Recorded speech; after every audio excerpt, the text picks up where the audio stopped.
here's what partnerships can bring to the table. So one, they can bring money, who's more vested and has a vested interest in the business or the project, whatever it is.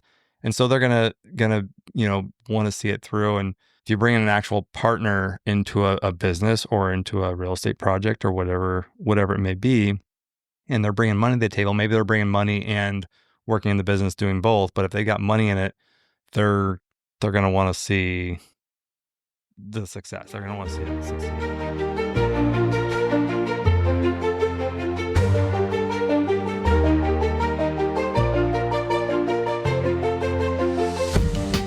Welcome back to The Broke Billionaires, where we document our daily struggles in building wealth while raising a young family. Join us as we talk creative wealth building for everyday people and couples that are struggling in a down economy. I'm Lauren. And I'm Joshua Masari, and we'll be your hosts.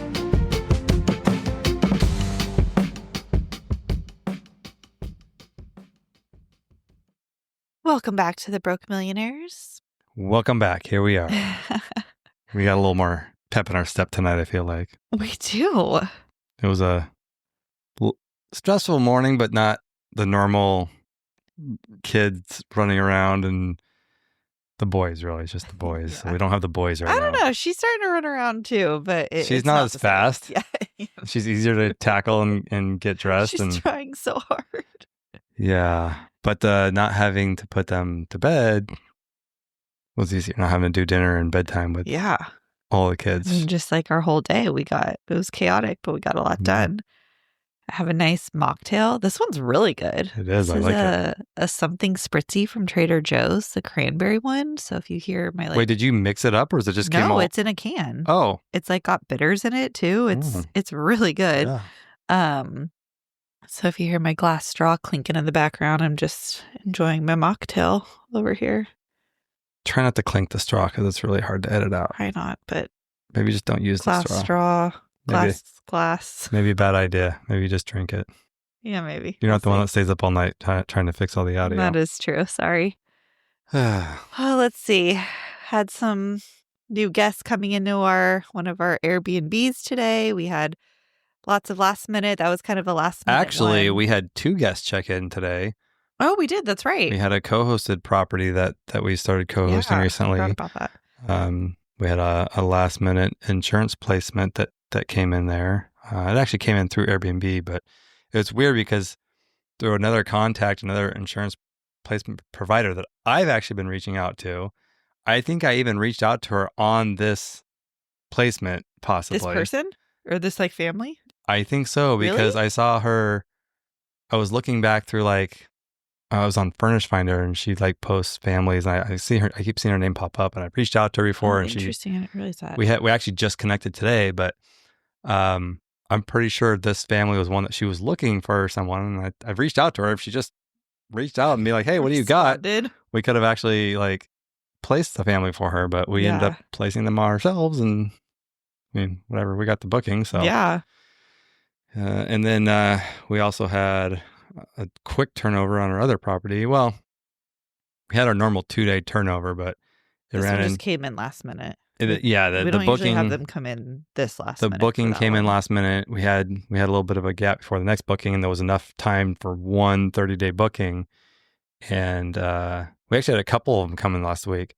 Yeah. And then this one kind of came in last minute, and they needed it right away. We're like, someone's in there, we can't give it to you right away. Mm-hmm. And so, we worked out to be able to have it ready for them on a Monday morning, but it was following Easter, so it was we couldn't get the cleaning crew there over the weekend or anything. Yeah, so it was a little bit of a chaotic weekend getting that all So they situated. Were cleaning. I got up at 5:30 in the morning and met the cleaning crew over there. They got started pretty early, and we got it almost ready by noon.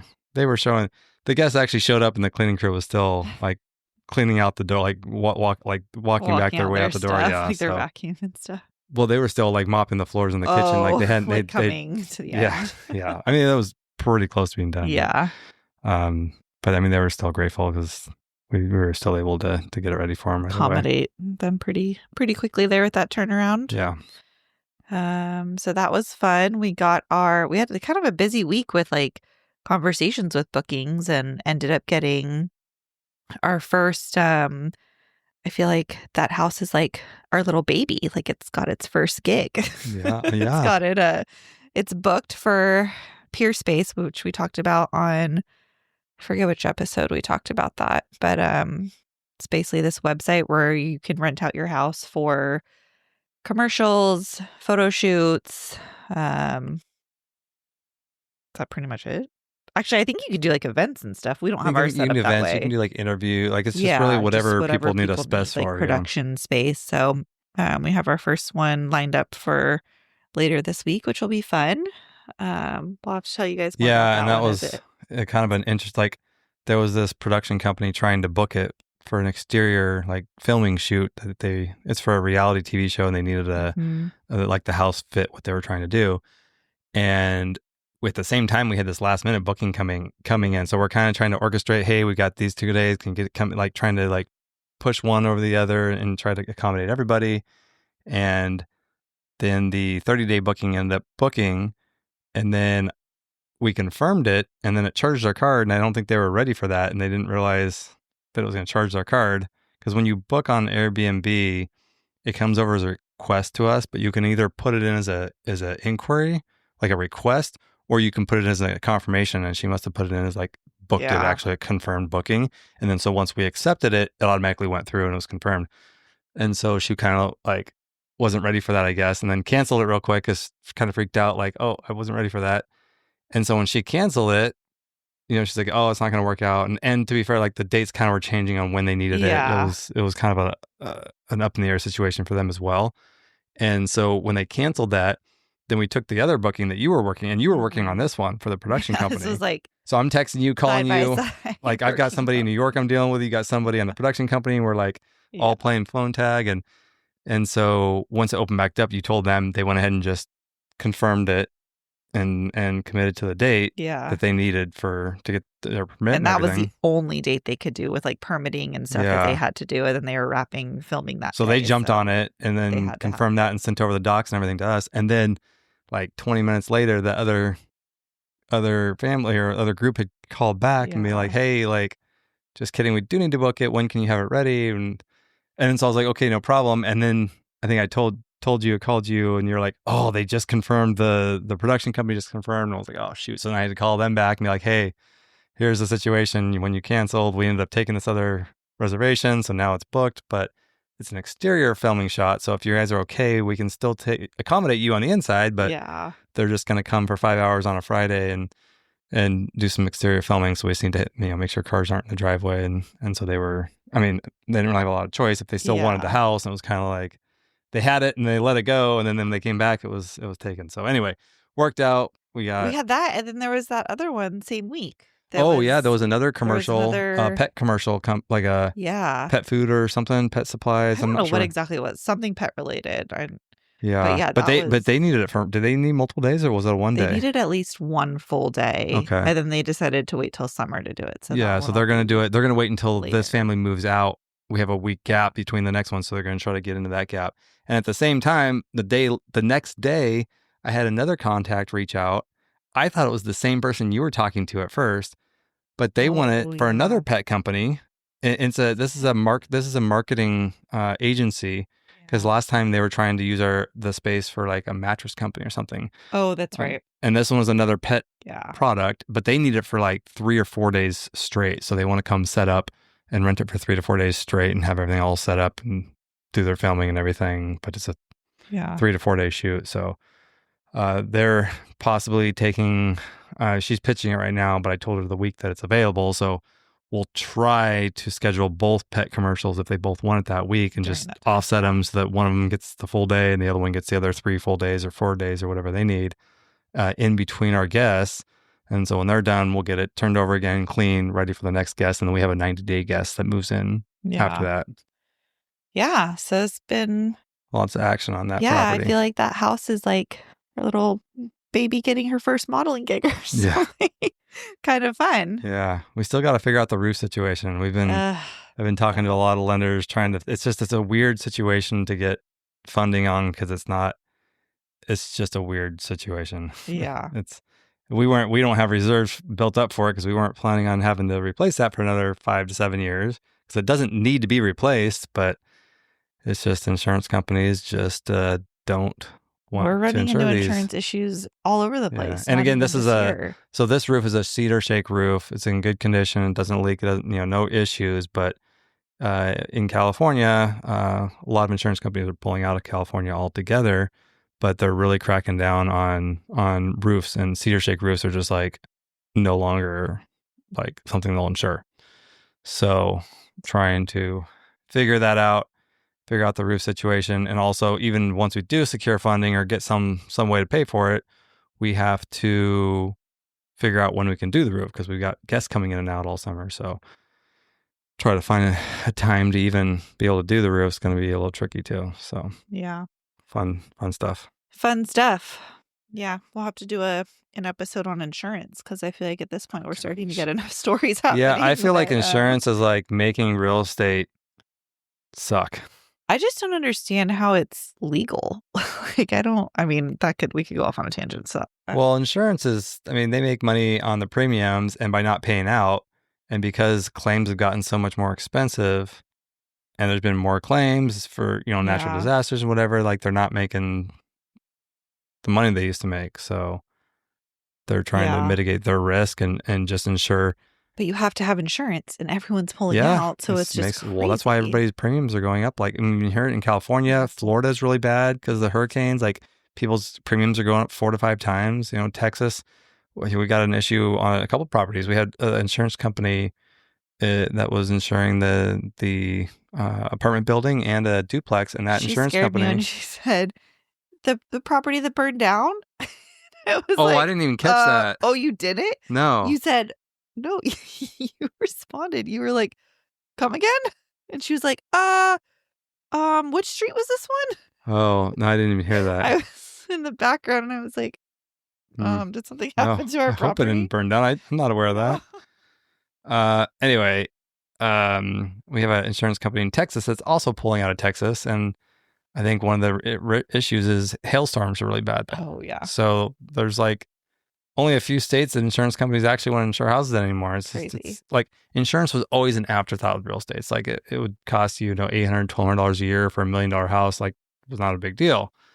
And it's just, you pay $80, $100 a month. It was just never really a big consideration. The South Carolina properties are still reasonable, about 600. We're inland to where we're not really in the hurricane area, so there's not a lot of damage. I mean, there was damage in that area, but not. But then again, but that just happened. So like on the renewals, those might be going up. But those properties, they're not expensive properties, but they're $100,000 properties, 100 to 150. But they're, the insurance premiums are like $600 a year, so they're still pretty reasonable. Yeah. But California, it used to be like like $1,200 to $1,500 a year, and it's been creeping up. Now we're about $2,200 to $2,500 on most of our properties. But now we got situations that we're facing, and if we can't get these figured out, it's going to jump up a lot to get temporary insurance just to have something in place until we can like figure out this roof situation. And yeah, it really is. Yeah, insurance is.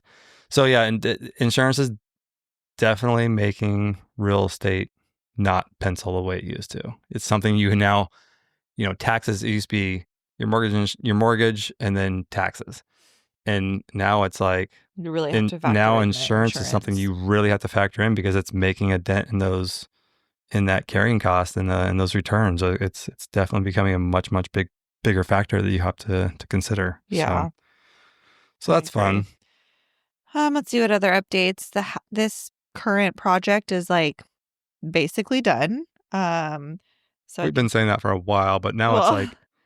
So I think the last update we updated about the paint, right? The exterior painting. I can't remember if we did that update, painted. But that's done. Paint looks good. House numbers are back on. We should have all of our packages delivered. No problem. Yeah. So we're still having like construction stuff delivered there. And so we got to make sure that most of it's gotten delivered, because I think most of the delivery companies kind of know that it's been under construction for a while, so they know where it's going. But we've had a few situations that things ended up down the street or whatever because didn't have address numbers on it. Yeah. Yeah.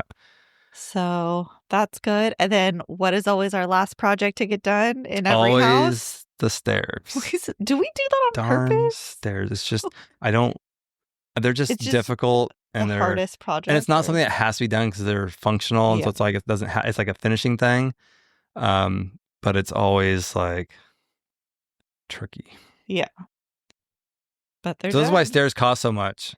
Yeah, we understand that now. Like stairs cost you Okay, so here's the $20,000, question. but Is it worth it to pay for them now that you've done it a few times?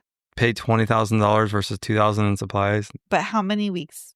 You did this one faster. The last Well, house. I didn't start it. I wasn't actually working on it for that long. But it's still pretty time consuming. Yeah, but I never actually just do it straight through. You also have to get very creative with how to do it. At least the last couple of times you have. It's not like you can just go out and buy the materials you need and it's like ready to go. Yeah, these are not normal These are staircases. They're very, very custom. These are a very this would probably be more than 20 grand. Huh. How'd you Maybe. with how custom they are? Possibly. I don't know. We're back.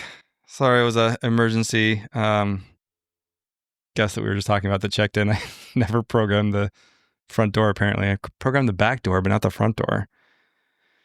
Idiot. I don't know how I did that. You have a lot going on. Too much going on. You just It's say a the same thing to long me, day. so. No, I mean, it's 10 o'clock at night and they couldn't get in the house. I feel terrible.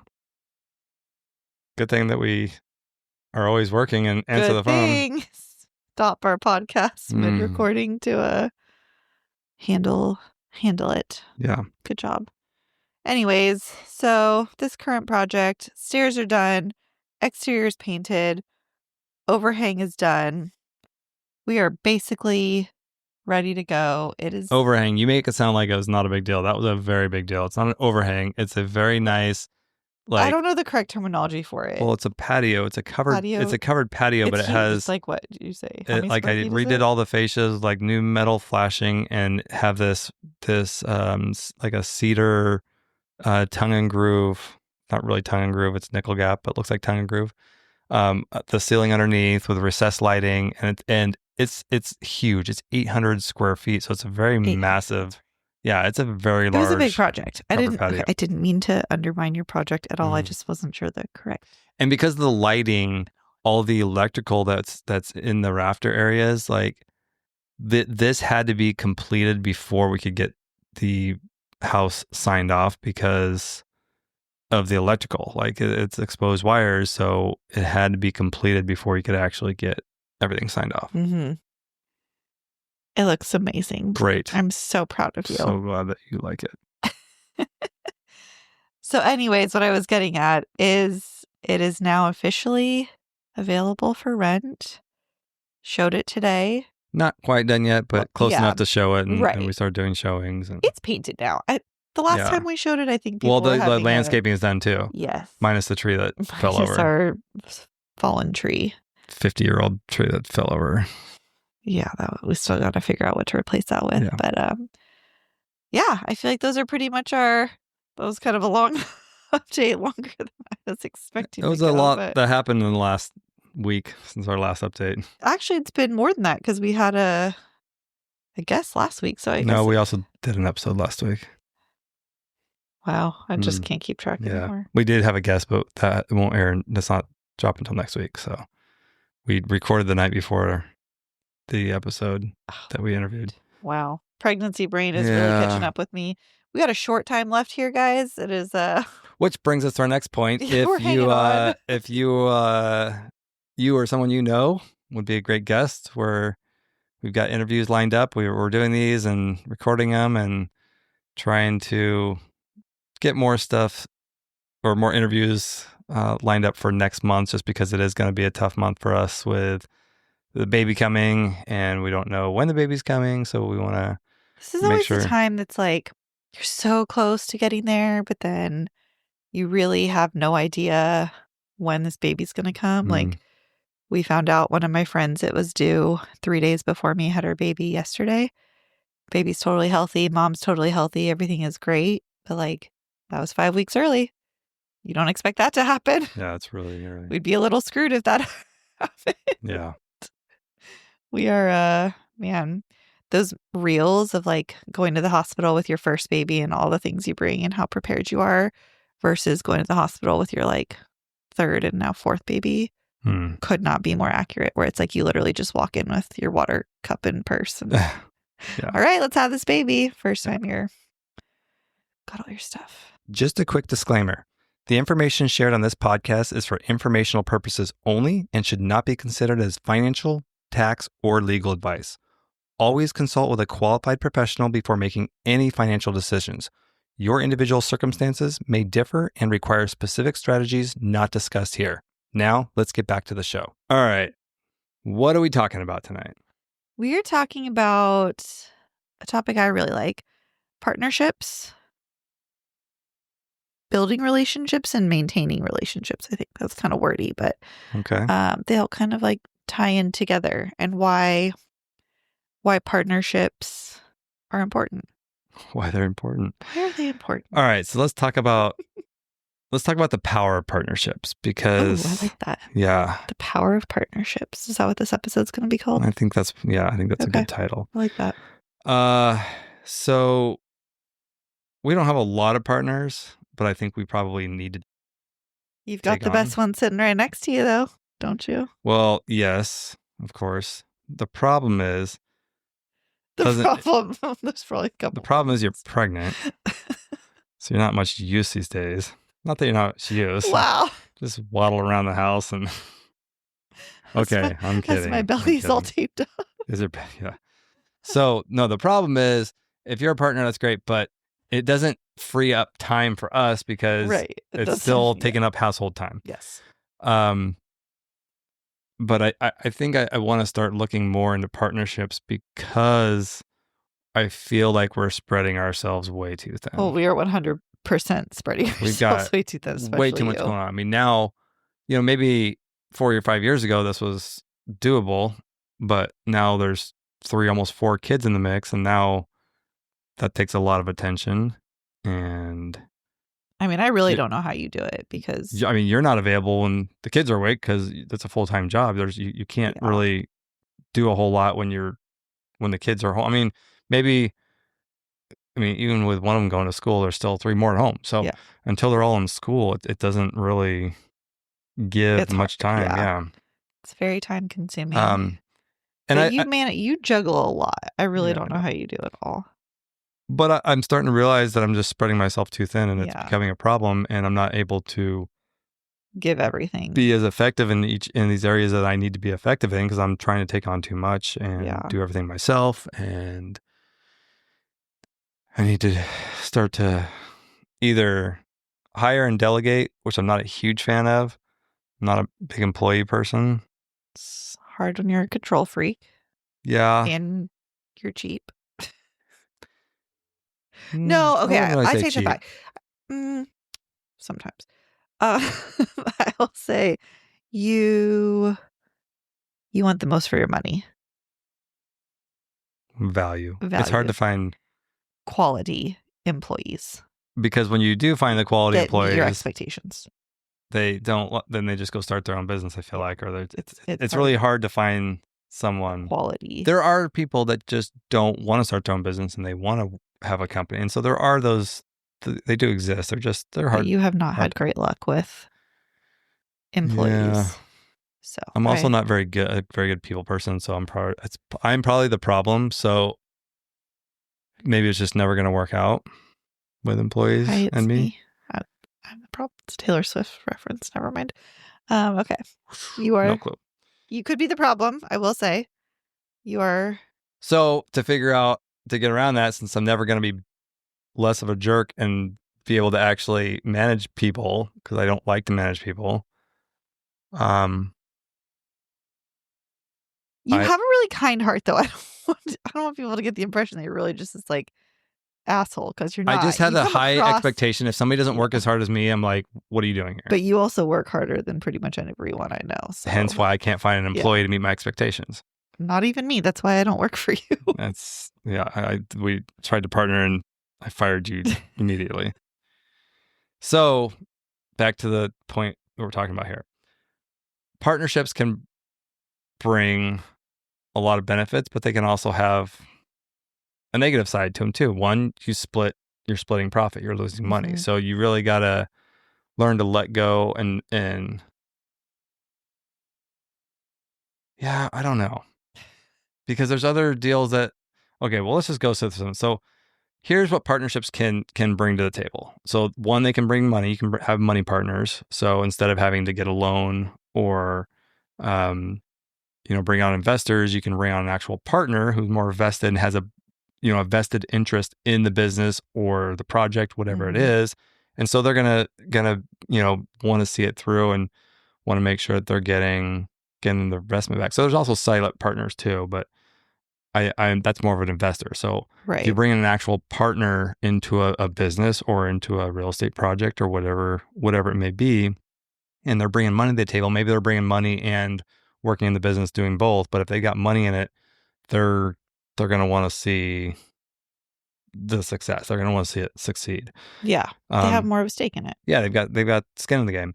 Another thing that partners can bring is time. So that's one thing that we don't have a lot of time because we have so many projects going on and we're getting spread so thin. So bringing on a partner will help alleviate some of that time. And we're doing showings and check-ins and running the other businesses and just doing so many things at once that time, there's only so much time in the day. I mean, this morning was a perfect example of like all the different directions we were going, and that was without having 2 extra kids with right. us, so.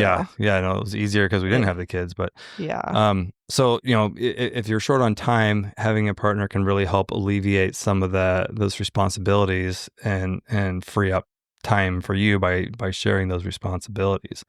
Another thing may be location. So if you're running a business or investing out of state and bringing on a partner that's in that local market can be really beneficial. So instead of hiring somebody that you're not able to really watch, as an employee, bring on a partner who's vested in the company and has a stake in it.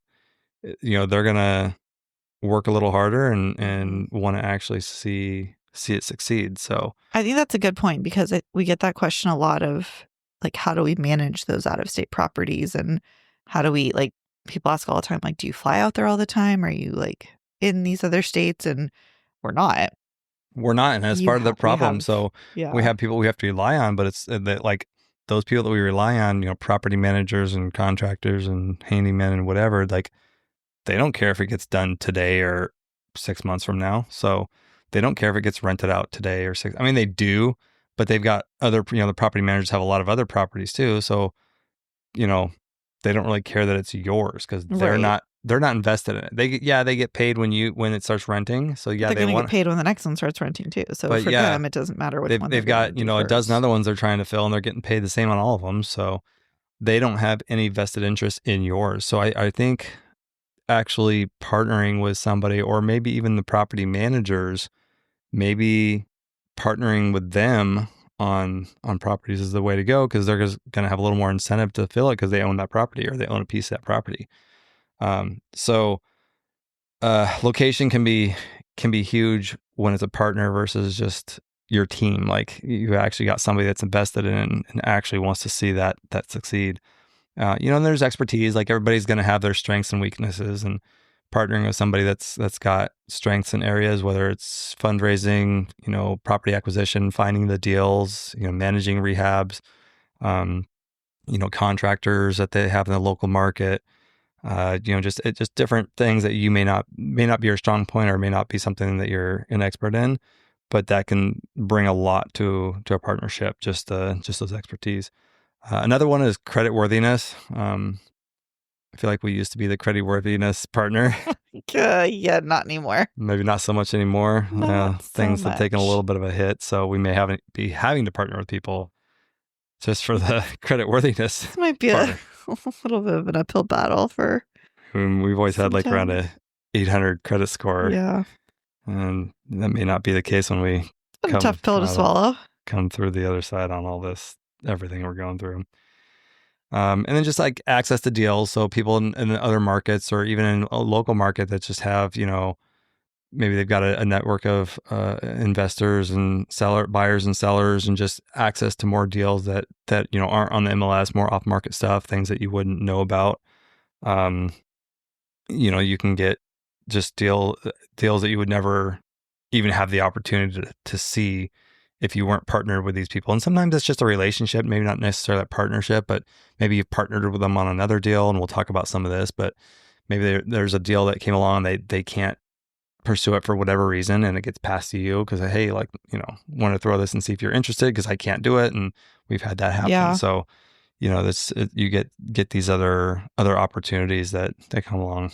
But those are some of the things that a partnership can bring. And then, it can be one of those, or it can be multiple, combination multiple of those areas. But, I think this is something that we really need to focus on in our own wealth building, and just being able to manage everything. And, yeah, you're giving some up, but it, like, in the long run, I think it probably makes Well, it's like more you get to sense. that point, which you tell people with businesses all the time, like you have to be able to scale, right? And in order to do that, you have to either have the funds or you have to have someone that's can help with Yeah. the sweat equity on that and the time. Yeah, and even with the ones we partner with, like, so for example, let's just talk about some of the ones we partnered with.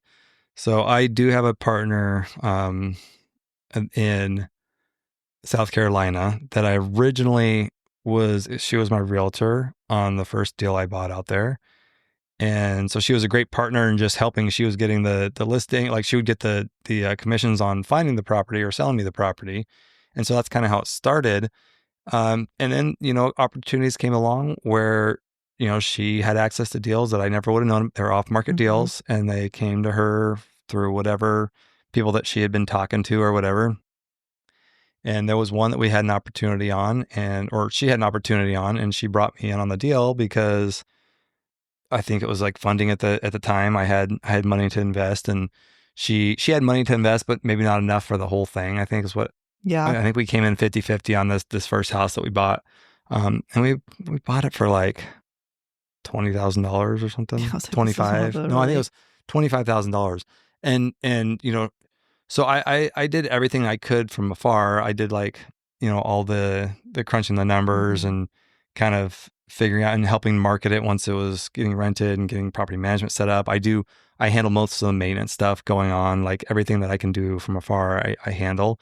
But she was on the acquisition side and the initial getting it ready, finding the local contractors. And there was some things we had to get done, like it had carpet, but it wasn't that bad and it needed to be stretched. And I didn't know what that meant. And so instead of replacing carpet or putting new flooring in, we were able to stretch the carpet, which I guess they just literally stretch it out and then retack it, and then it looks new carpet.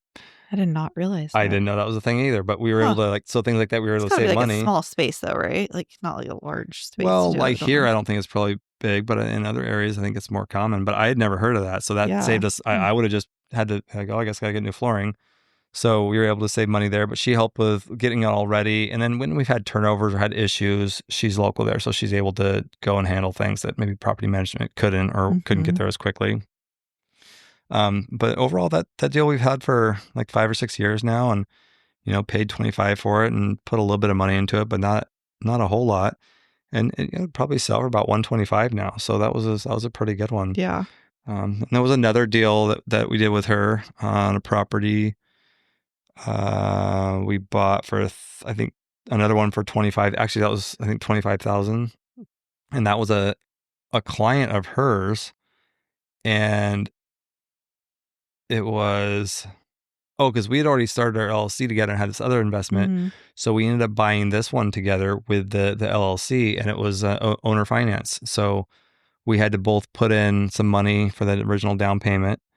And I think it was like $5,000 down, and then they financed 20,000. And we actually just paid that off a couple months ago, 2 months ago. So that property is free and clear now. And that one's not worth as much. It's probably worth maybe 100,000. But we paid, we paid 20. It's worth 5 times what we paid for it. Yeah. And, we didn't put a whole lot in that. And that one I did, again, she was there kind of doing all the stuff on site. But I got creative on some of the things that we needed to do just based on some of the stuff that I had done with projects here. Yeah. I was able to bring those expertise and like figure out some cabinet stuff and save some money on some different things that didn't really need to be replaced. And we were able to get creative with them. And that's been, we've been renting that out, and it the rent's paid for the mortgage and it's paid now. So that was another really good one. That's a good one. And the same partner, she had last year had a deal that came along her way, and she wasn't able to.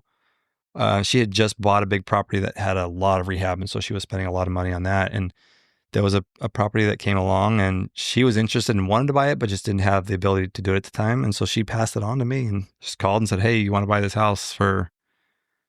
I think it was like $40,000 or $45,000 or something. It's pricey for out there. Yeah.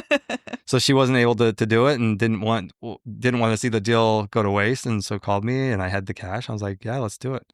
I'm like, if you would buy it, because she said that she wanted to buy it. They just couldn't take on another project at the time, and I'm like, "Hey, if you were going to buy it and you'd pay this for it, I trust you. Just buy it." Yeah, sign definitely. It. Let's sign right now.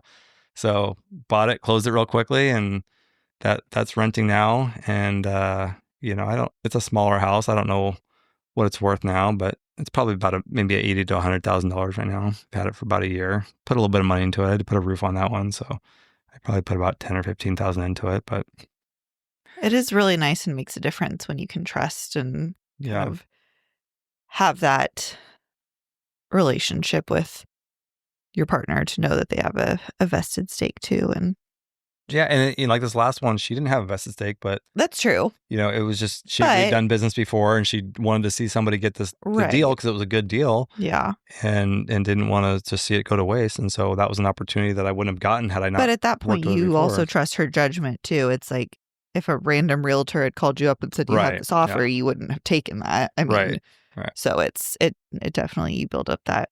Yeah, that's that. Like you're talking about, that maintain that relationship. So you got that trust, and yeah, that definitely comes into play for sure. What else? Do you have any other partnerships lately that have worked out well? Yeah, so I think, well, one, I would say another part, like way that we partner with other people where we kind of come into play is with our co-hosting. Yeah. So, we're starting to co-host properties with this midterm rental space that we've kind of figured out for our area. And, we've been doing pretty good with it, and we're starting to co-host and get these other properties filled and managing for other people now. But one thing that we bring to the table is that we have been building a network of referral partners. Mm-hmm. So we've got kind of power partners in the referral space from other operators that have properties that maybe don't have a few in our area, but not as many, but they get leads in the area. Because it is very different, the leads that are coming in for short-term versus midterm, we've realized. Yeah. And this is kind of where we're finding the sweet spot of what we're actually able to bring to the table and what we can offer, because it is a very different model. Yeah, so we still do Airbnb and we get leads from Airbnb, but to supplement that, to make sure we're always filling, we have a lot of other marketing platforms and other areas that we've figured out so even though some of those we still funnel to Airbnb, we'll send them to Airbnb for the booking if it makes sense, but we're getting those leads elsewhere and just sending them the link to book. And we've also got, these insurance placement providers that will just call us, hey, you got something in the area for this family. And so that's a network that we've been working on. And so now when we take on co-hosted properties, they're getting access to those leads that are not on Airbnb that everybody's fighting for. I think we do better than most on Airbnb because our properties that we own are, I think they show better compared to the competition. Like the name of our company is Rebuilding the Dream. We rebuild these dream homes and then we turn around and rent them. Yeah. And I feel like not to toot our own horn or anything. Not that other people don't have nice houses, but the way we redo them, if you just look at like the appliances. They're not like a cheap, like thrown together. Like we put a lot of time and effort into thinking about how we're going to. And these are like customized. Like this is not something you would normally see as a rental. Right. And we're not just talking about, putting the wallpaper and doing the Airbnb short-term thing for the bachelorette parties and stuff like that. We're not making it trendy like that. We have always designed them with the thought that if we had to live in them, how would we want a house to be? Yeah. And we've stood by that with all of the just properties. with like some of the accents that we do, and it's not, some of the stuff we do like the wood paneling, the appliances that we put in them, the HVAC systems, and like the laundry. We're starting to do the wash dry, which is amazing. Like it's really putting those in all of our properties. So If you have ever thought about buying a washer dryer combo in one, they have gotten to the point now where they are pretty legit, and I don't think we'll ever go back to a 2-machine system. I don't think we could, although we need to change that filter more often because we've had a couple problems with that. The one downside is that you do have to change the filter a little more often than the regular washers, and if you don't, it does clog up, and it will clog up when your washer is full of water and there's no way to get the water out except for we've had a couple fun instances with that.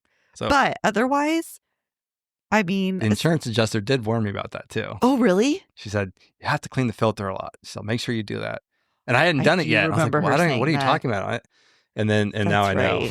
Now we know.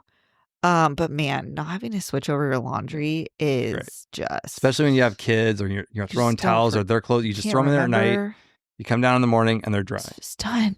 They're dry. Okay, that was off on a tangent. I'm sorry, but it's just really the best. They are expensive, so to get a legit one, it's GE makes it. But how many times did we rerun laundry? Like in the long run, do you think it's really expensive? Because I think that we would forget to switch laundry over all the time. Probably wasted a lot more water. We wasted a lot more. Well, so the time thing, we definitely saved time. And so you can't do, I feel like you can't do as much laundry because normally you do the wash, dry, and like every hour you can put something in and just keep it going. But you have to remember to keep it going and move it over because if you don't, then you got to rewash and then it kind of screws it up. And I kind of think I'm the one that does the majority of it, and being able to do it overnight without having to worry about it. The overnight that really is the game changer because we do one overnight, and then you can do at least 1 to 2. Yeah, because your laundry sits; it doesn't sit at all. It just as soon as it's done washing, boom, it goes right into dry cycle. So good. Yeah, it's pretty amazing. Yeah, that was a good one. I don't even remember what we were talking about. We just I don't either. We're a little delirious. We just plug GE. I hope they're like, maybe we should GE, if you would like to sponsor us, we're open to sponsorship. This is sponsored by GE, brought to you by GE today. We'll have to put the name of the washer and dryer we have in the show notes because it really is a good one. Yeah, maybe we can get like a referral, an affiliate link for that or something. We can make 10 cents every time somebody buys the washer dryer. That'll be our first 10 cents on the show that we made. Get exciting. I like to know it for GE. Wow. Okay, let's stop talking about GE because they're not paying us for this. Yeah, it's very true. Getting too much publicity here. Too much airtime. Hey guys, if you're finding value or just want to follow along on our journey, make sure to hit that like button and subscribe. That would help us tremendously. You can also follow us on Instagram @TheBrokeMillionaires and be sure to share with your friends. Now let's get back to the show. All right, so back to partnerships. Okay, so with co-hosting, that's where we can bring a lot to the table for, and I'm just not just saying us, but I'm saying someone that may have these type of networks or something that you haven't done built up. So a lot of times we're talking to people that are doing their first midterm. All they have is Airbnb, and that's all they know. They don't have these other relationships. They don't have other leads. All they have is Airbnb, and everybody's fighting for those. So, okay, question. For someone who maybe has Airbnbs that is short-term renting them, where would they find the value in a co-host if they're not looking to switch to like a midterm model? Or would they? I don't know because that's not our business. I don't really know. I'm sure that the short-term people have built up their network of, repeat customers and things like that they're getting direct bookings and things like that. Yeah. So I'm sure they still have that. But, you hear all the time right now that the short-term rental model is dying. At least, I know in California, like it's many cities, a lot harder to do it. So many cities are like outlawing it. And then on top of that, everybody's doing it. I feel like just vacation spots in general. We've seen that in Oregon. We've seen there's definitely a lot of places where these cities are just cracking down that are for tourism. Yeah. Yeah. So it's definitely saturated between that and the city codes cracking down on it. It's just not, that's why midterm is on the rise and short term's, not to say that short term's bad. I mean, there's still places that it's viable in, and there's people that do very, very well. Mm-hmm. We actually have a guest coming on. They think they're gonna switch us. They're gonna switch us to short term, but we can't do it in our area, so it's not even an option. I mean, unless we want to illegally operate, which is not something we want to do. And these cities are taking this very seriously. Like some of them have like task force to like go on Airbnb and find these people that are doing this and nail them. So, maybe we start looking at other cities that are out of state or something. Yeah, I mean, that's what I'm saying. Other areas, other markets might still be work. Well, that'll be an interesting episode, and we can. Well, because they're not in California. Huh? They're not. No. So then we say, but in California, here's what happens. You go to prison. Yeah. You don't really go to prison, but you do get. I mean, these Airbnbs are like $1,000. Some of the cities are like $1,000 a night for each night that you rent to it. So if you have a guest that's like 7 nights, that's $7,000 if you get busted. It's crazy. Yeah, that's insane. Yeah.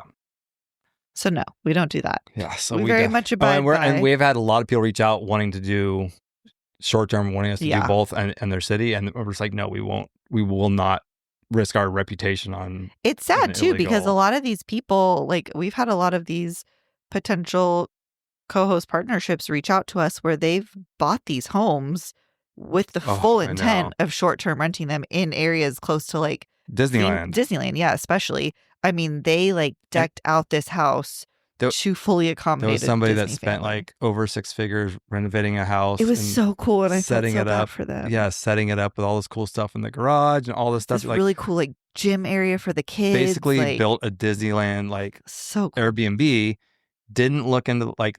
I think someone had told them, oh, yeah, you can do it, like whatever. And they didn't like look into it themselves and then close on it and then found out that it was no longer legal and the city was really cracking down. And so it was. And then it's like now they have this very specific house. They ended up selling. They did end up selling? Yeah, okay, I was going to ask what happened with them. I followed up. I think they said they decided to list it because it was there's just no way. Which is unfortunate. They're probably going to lose money after they put all that money into it. So and it was really cute and like cool what they did. Yeah, they had like a really cool kids room. Was that like that rock wall and stuff? There was a rock wall. Yes. It was really cool.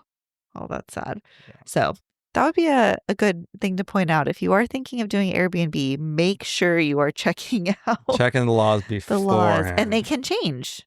When we started, we had a neighbor that was doing short term and they got shut down pretty quick, actually. Mm-hmm. Yeah.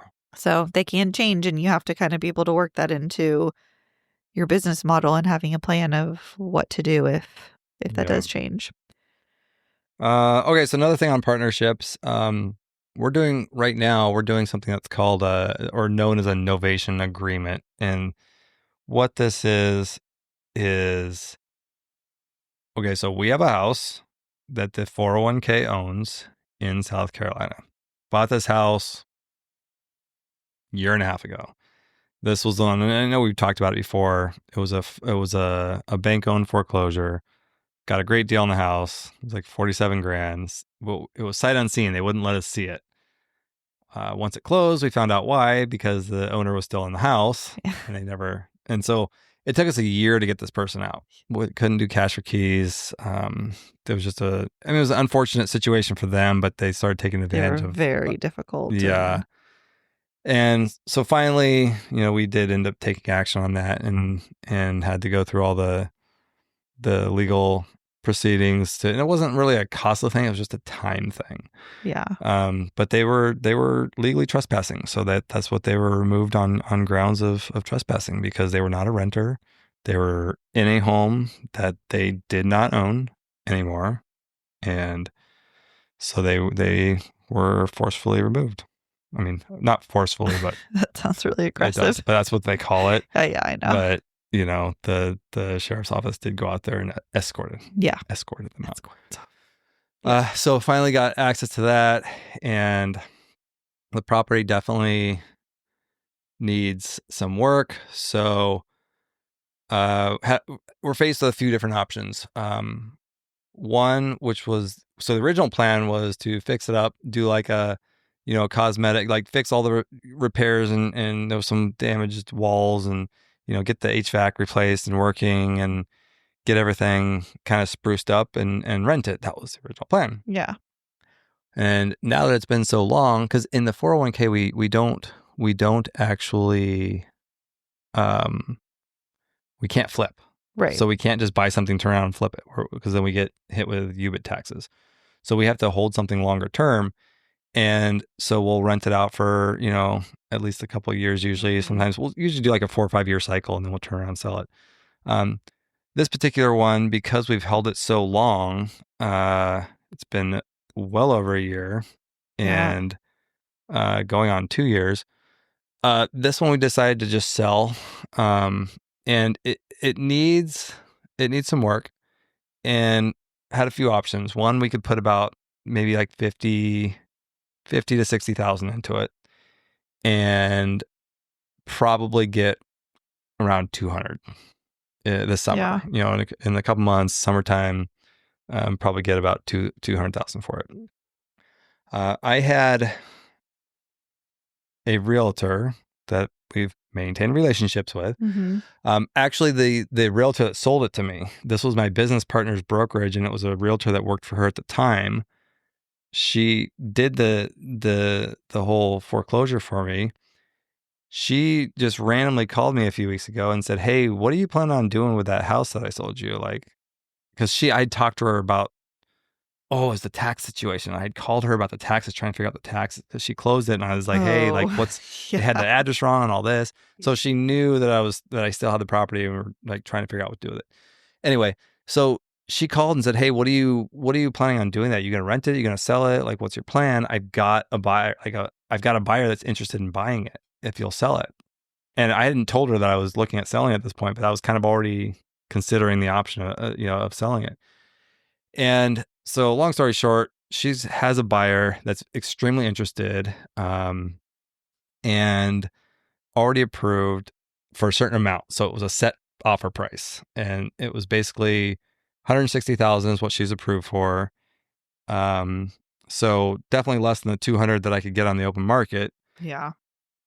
But it didn't need to be. She really wants the house and was just willing to take it, not as is, but as is, to get the loan done, because I think it was a first time home buyer or something, and so more restrictions. Yeah, more restrictions. So you got to have things that have to be done. Everything's got to be in working order and be presentable, and no chipped paint. No chipped paint.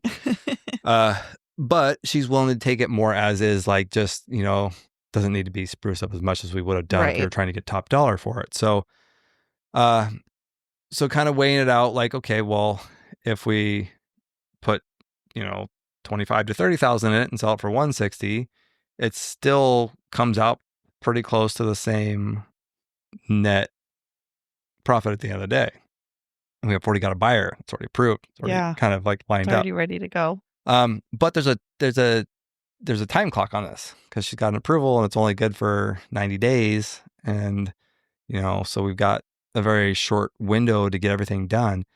And trying to manage these projects from afar, I've done this before and I don't like doing it. I did it on one, and it took over a year to get a pretty small project that should have been done 3 or 4 months, because there's no accountability. There's nobody there watching them, nobody there to crack the whip, nobody there to check and make sure things are getting done, and trying to get people to go check on it. And it's like, they have no incentive to do it. So it's like they'll get to it when they get to it, and maybe they'll get over there next week or the week after. And so it just gets drawn out. And I just didn't feel comfortable taking this offer, knowing that I probably wasn't going to be able to manage everything and get it done in time. Yeah. And then it was going to blow up, and then I would have been like redoing the house for her and not what I was going to sell it for. And so what I did, I approached her, I called her and said, "Hey, I don't feel comfortable doing this offer. I don't think I can get it done in time, just because I'm not there." Yeah, I called the realtor and said, "I don't think I can get it done in time. I don't have anybody that I can rely on to make sure this project gets done." And I said, and her buyer was very interested, and she expressed that and said, "What I'm looking for is, I'm thinking about partnering with somebody that can do the rehab for me and will pay for it." So they've got money in the deal, and then they are getting money on the deal too. So they have an incentive to make sure it gets done. And I said, "Would you be open to that? Like, are you able to do that? Would you be open to that?" Yeah. And her and her husband were very interested. And so what we came up with is... She's allowed to do that? Yeah. Huh. Why not? She's selling the property? Uh-huh. Oh. I don't know. I guess I never really thought about that. You have to disclose it. Yeah. That's true. So, okay. So basically, she's coming in, and her and her husband are the investors now, the partners on this deal, and they're putting in the rehab, and they're going to get more of the they're going to get some of the profit, and they're representing the deal. Yeah. So basically we structured it so they're going to put about 30,000 into it. And then they're going to get 15,000 on top of that. So they'll get about a 50% return on their money. And it's up to them how quickly it gets done. And they have a time stamp on this, or a time clock on this approval. Right. So they're incentivized to get it done in time. And if it doesn't work out with that approval, now it's done. She's going to get the listing and get the resell. I told her, if it doesn't work out with this one, you get the listing, you sell it. So that way you're still in on the deal, obviously. But if this all works out, she's already got the buyer lined up. So that's the hard part. You've already got it sold at a predetermined price, and you just got to get the work done. So, so they're investing, they're putting their money into it. So I'm completely hands off at this point. I'm still making decisions on what's getting done and finalized, because we got a budget that we're trying to stick to. But they're the ones that are investing the money into it now, and they're going to get a really nice return on that. Yeah. And for me, I know it's going to get done. Everything's getting done on time. It's getting done quickly. And you have someone who cares. Who cares, who has skin in the game. Yeah. They want to get it done because they've got obviously something to benefit from it. Not just the sale, but now they're getting way more than they are from the sale. So they have more to gain from the investment portion by partnering. So the partnership is worth more to them than the sale is, but they're getting two. So, which will be really interesting to see if this all goes well and what this can turn into. If this all works out, I even told her, hey, let's see how this goes. If this works out, I'd be open to doing this again, because I don't have anybody that to really partner with them this capacity on these things, and it takes me too long to be able to try to manage it and get it done. Right. So this could be a really, we could start doing flips over in this area if we have somebody to actually come in. And I like the idea of partnering. So if I am able to acquire a property, but have somebody else bring the money to the table on the rehab, that way I don't have to worry about the budget on that part. Right. And not worry about the budget, because I'm still involved in the budget, but I don't have to worry about the funding for it. And I got somebody that's really incentivized to get the project done and get it sold. So we'll see how that works out. We'll report back on that. Hopefully that works out for everybody. I'm excited to see how that one's going to play out. Yeah. But I think that could be a good one. So I think so too. We'll see. I mean, that kind of brings us to our next point too, of just how important it is to be connecting with people, which is what I always say. It's my favorite thing, right? ABC. I know it's always be closing, but I like always be connecting. I like that. My previous roles were always in customer relations, and that was my job, was to build relationships with people, connect people together. And I feel like I like doing that in a work capacity, but also in a just personally. I love meeting new people, and I love bringing people together. And if you can work together and benefit one another, and just kind of a cool thing when you have these relationships you can start to build. And we've really seen that in, a lot of different capacities with a lot of the people we work with. I think, it's something that it's important in what we're doing with the construction side of things. It's important to have those relationships that you really know and trust with your contractors or your subs. We've gone through some that we really don't connect with, but then you find the good ones that you take care of them, you build good relationships with them. I think too, it's important, when we look back, some of the, we've met kind of just so randomly. We've started building relationships with people. There was that one realtor that we met years ago at a house that we looked at. Oh, yeah. The one that we met in the Costa Mesa. Yeah. Over by Dorset Lane. Yeah. So we met her, and nothing really came necessarily from that, but just kind of. And we see her pop up here and there. Yeah, local Facebook groups and things like that. But and that's then just how listings in our neighborhoods and stuff. So it's yeah. But then that's how we got the contact for a couple of these potential commercials and photo shoots that we're looking at with the house. I don't know. You just never know. How do we get connected to? Oh, did you do a post or something? I think she posted on one of the Facebook groups. Oh, and I responded looking for to it, property? Oh, okay. We connected with the marketing company. She connected us with them. But it's just so, I mean, you just never know when things like that are going to come back around. And I mean, that was years ago that we initially had met her. Well, we tried to buy a house from her. We did. We were trying to buy before we got the current project, actually. It was about 2 years ago. No, it was before the... No, that was... No. I think that was before the last one, too. No, it was right before we closed on the current project. Yep. It was in the summer, and we Was it closed, another house? Or... No, it was, we closed on the current project in October, and it was in the summer that we talked to her. It was like July or August that we were looking at the house. It needed a lot of work. It was. No way. I think you're off on your timeline on that. No. I'm going to look it up. Okay. Boston way. Keep going. I know. I feel like See that when was... it's sold. Okay. I'm going to find it. Anyway, we were trying to... So the one thing I really like about her is she's open to anything. I asked her if the sellers were open to doing some sort of creative finance. And she said, I don't know. Right. And she went and reached out to them and she said, yeah, they are. I was like, oh, but they wanted like 50% down. And so it was like, oh, okay, they want 500,000 down. So it was like, it didn't really make that much sense. And most realtors would not have been open to asking their clients. Yeah, but the fact that she actually asked. Yeah. I mean, who knows? It may have been a deal. Had it been a little better terms, we might have actually ended up buying that because that was before we even had found the one that we ended up buying. I mean, the one we ended up buying ended up working out better, so I'm glad it worked out that way. So much better, yeah. But yeah, you do never know. You never know. And just maintain those relationships, over the years, because you just never know when that might circle back around and create a deal or create an opportunity somewhere down the line. And then power. So here's another one: is power partners for referrals. So we're starting to, with the midterm rental space, we are starting to connect with other operators that have other properties. And so we're starting to send referrals back and forth. And we're kind of getting these power referral partners that, we just send leads back and forth. And, it just kind of is creating, I feel like the more that we do that and the more that we're able to help other people and they help us, and then it just kind of keeps growing and snowballing. And then we just become more reliable to the placement providers trying to find homes for families. And so as we're building that network, it's just, making everything easier. It makes it easier to fill homes, makes it easier for people to reach out to you, because if you don't have a house, somebody that does. And so we're trying to kind of build up our referral network, not just on getting the leads, but now, because a lot of times we're getting more leads than we can fill.